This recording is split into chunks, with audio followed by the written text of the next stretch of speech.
Now, you're out there trying to help folk. Your methods, your style may be less gentle than some others, but the intention is just as pure. Let's have a look.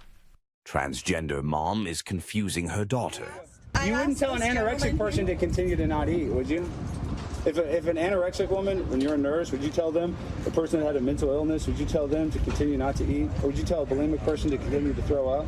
No. Okay, so why would you tell a person with gender dysphoria they were born in the wrong body? It's a mental health issue. You don't solve it by cutting off your breast. Alex, what would you say to someone who'd say that is not helpful, that you are being too judgmental, you are being too harsh in how you're trying to convince that mother in that instance that the road she's set her child on is not the right one? You know, they would not be wrong. I would say that my methodology is not always the softest or the nicest. And, you know, at the same exact time, I played sports, and you kind of need a football coach to kind of tell you the, you know, the tough truth sometimes, why you're not starting or when you played bad in a game. And so when I'm talking to that mother, I actually am empathetic to the mother and, you know, their child. But at the same time, people are afraid to have these conversations, and that was a hard conversation. And so I really wasn't trying to come off as, you know, arrogant, but at the same exact time, it was just a tough conversation that probably had not had a lot of, I'm guessing, because there's probably not a lot of pushback because of the society that we're currently living in. So at the same exact time, it was a hard conversation, but a necessary one.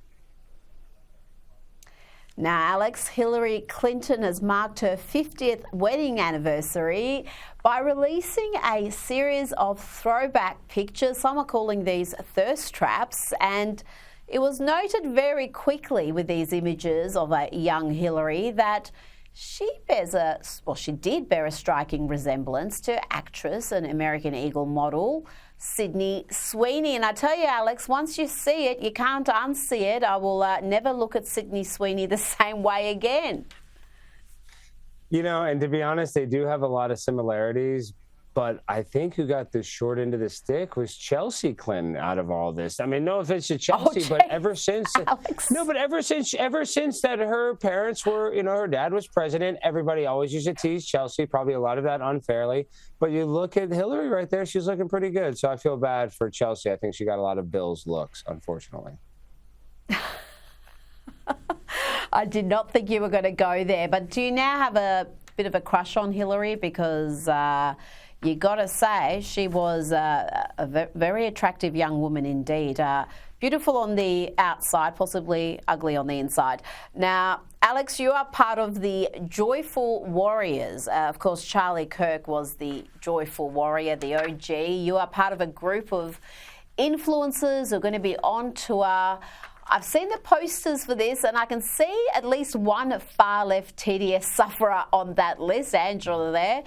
What do you hope to achieve with this tour? Are you going to be having these difficult conversations between left and right? What's the goal here? Well, I'm so lucky. You know, this is specifically a Moms for Liberty event that is being sponsored by Turning Point. And so we are going to have people that have different viewpoints and kind of just talk about how Moms for Liberty, technically it's a nonprofit, so it's not necessarily supposed to have a political viewpoint, but it is, you know, kind of right-leaning. But there's moms that are all about, you know, freedom of speech and that want to go speak up at, you know, school board meetings that, you know, might be afraid or might be nervous. So that's kind of where I come in and I fit in, probably trying to encourage the mothers to go speak and be more vocal at their city meetings and their school board meetings.